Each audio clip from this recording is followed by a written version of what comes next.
C'est le plus grand delta du monde formé par les vases des fleuves qui descendent de l'Himalaya, le Sundarbans, qui en bengali veut dire la belle forêt, partagée entre le Bangladesh et l'État indien du Bengale occidental. Au cœur de ce delta, il y a une réserve pour les tigres qui fait environ 4000 km², dans laquelle vivent 250 tigres qui sont réputés particulièrement dangereux. Il boit de l'eau salée et peut nager durant des kilomètres. Il se nourrit de mammifères, mais aussi de poissons et de crabes. Mais parfois ses victimes sont les hommes.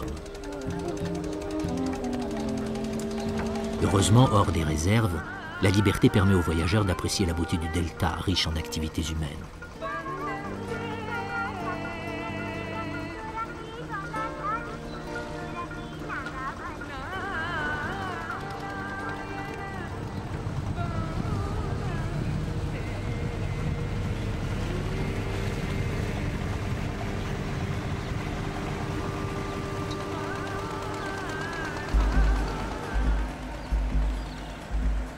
En chemin, l'équipage du bateau croise des pêcheurs qui s'activent dans un bras d'eau de la réserve.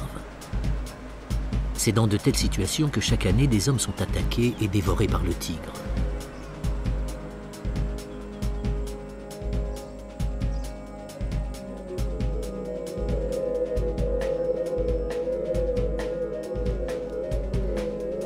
Un membre de l'équipage demande aux pêcheurs s'ils ne craignent pas pour leur vie.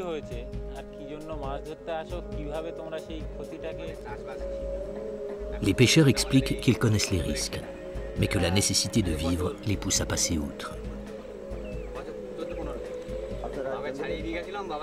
Le plus jeune d'entre eux expose comment son grand-père s'est fait attaquer et a disparu, emporté dans la gueule du tigre, alors qu'il pêchait comme lui aujourd'hui. Arrivé au village de Bali, situé en bordure de la réserve des Sundarbans, Sambou Prasad est parti le premier pour annoncer la venue de François. Cette visite doit lui permettre de comprendre comment se déroule la vie des villageois avec les tigres et quelles sont leurs opinions sur les contraintes de la réserve créée sur leur terre.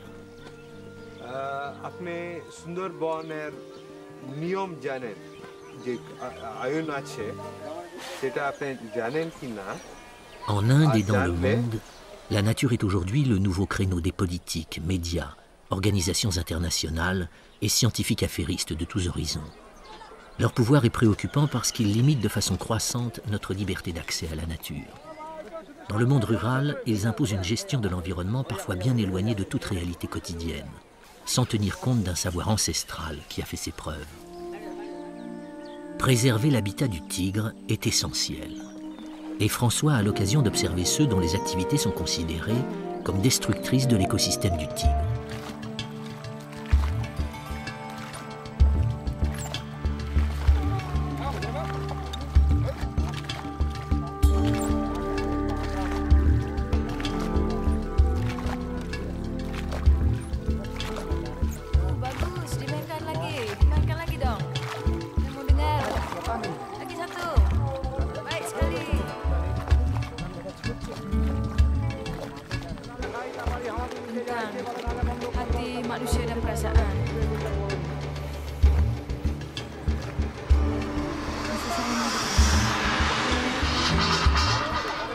Chaque année, comme les pêcheurs, un certain nombre d'entre eux ne reviendront pas au village. On estime qu'une cinquantaine de ces hommes sont victimes du tigre chaque année.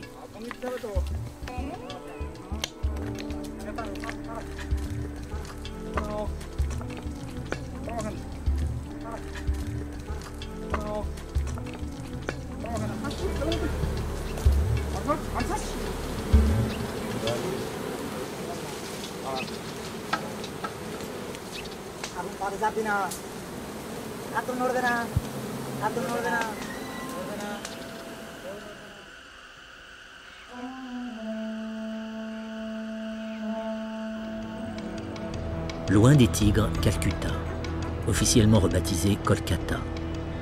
C'est la capitale du Bengale occidental dont dépend les Sundarbans.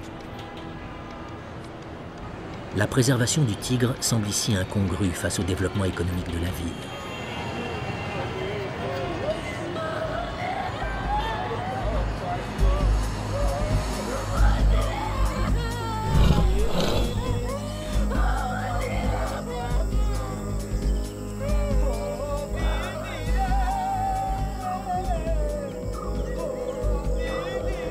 Croissance des uns, décroissance des autres. La disparition du tigre n'est qu'un maillon des faillites écologiques du XXIe siècle. Se poser la question « a-t-on besoin du tigre ?» c'est aussi se poser la question de la préservation des milieux, des arbres, du ciel, de l'eau, de la terre. Le patrimoine faunistique et floristique de la Guyane est considéré par les scientifiques comme l'un des plus riches au monde. Sur les plages de Guyane, où se regroupe la plus importante population mondiale de tortues luttes, le nombre de pontes est passé de 50 000 en 1992 à moins de 10 000 en 2000. Donc là, c'est une tortue qui a fini sa phase de ponte. C'est une phase qui dure à peu près 3/4 d'heure, pendant laquelle la tortue réalise de très grands mouvements avec ses nageoires. Les adultes souffrent de la pollution et s'étouffent avec les sacs plastiques qu'elles prennent pour des méduses, qui sont la base de leur alimentation.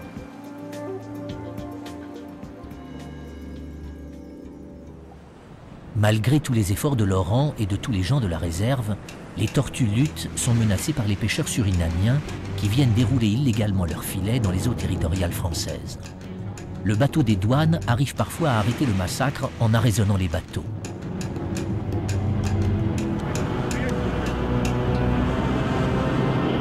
Hé, capitaine!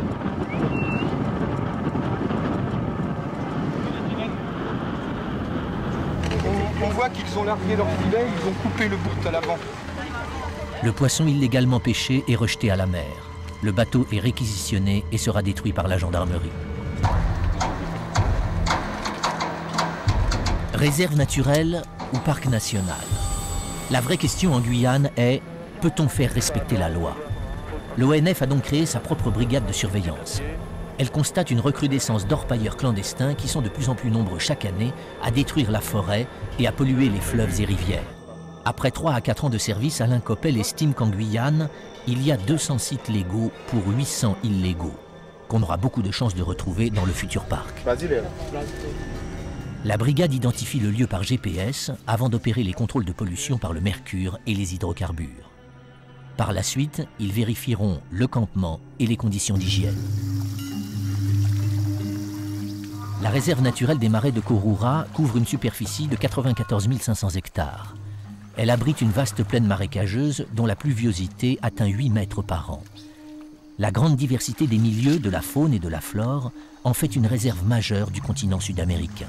Donc là, on est en train de faire un comptage sur l'ensemble de la zone, cette zone-là. Donc on va sur chaque paire d'yeux qui brille et puis on identifie l'espèce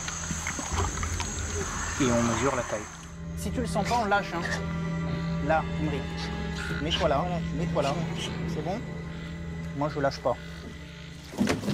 Il reste quelques petites populations éparses maintenant qui sont fragmentées un petit peu partout dans le milieu amazonien.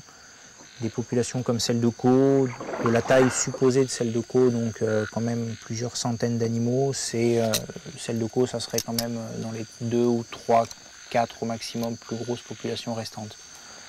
Ce jeune caïman mesure à peine 50 cm et n'a probablement que quelques mois. Les adultes peuvent atteindre 6 mètres et ont une durée de vie estimée à plus de 50 ans. Les quelques attaques de caïmans noirs qui sont rapportées, c'est toujours quand on manipule des petits, c'est les mères qui... Les petits ou les œufs, en général, c'est les mères qui viennent défendre. Il y a des gens qui sont, eux, contre la réserve naturelle, parce qu'ils estiment... Enfin, contre la réserve naturelle, contre la réglementation, les réglementations en règle générale. Moi, je dis non. La réserve, non. Non. Il faut des réglementations. On n'a pas besoin d'une réserve pour mettre des réglementations. Et le caïman noir, il n'a pas disparu parce que les gens de Caux ont chassé le caïman noir. C'est qu'il y a eu un gros trafic de caïman noir, donc tout ça venait de l'extérieur. Donc ils ne comprennent pas pourquoi aujourd'hui on leur interdit quelque chose qu'ils ont toujours fait et dans le respect justement de leur marais. La France est-elle toujours une grande puissance économique? Et puis poser aussi la question de l'escroquerie intellectuelle majeure qu'il y a derrière ce concept de développement, qui est en fait seulement un concept de mimétisme, un concept de dépendance, un concept d'aliénation, et que l'on doit refuser parce qu'on appauvrit l'humanité tout entière de sa capacité imaginative à rétablir l'harmonie entre les hommes et la nature. on pourrait éviter d'aller foutre des équipements et des interventions au cœur même des zones où on peut encore respirer, certains disent les premiers âges du monde, enfin quelque chose qui dépasse l'humanité et qui donne une impression tout à fait cosmique. Si la France veut plébisciter la protection de l'environnement, elle se doit de montrer l'exemple en sauvegardant l'ensemble de la forêt amazonienne de Guyane, pour le bien de ses habitants, mais aussi pour le bien de tous les habitants de la planète.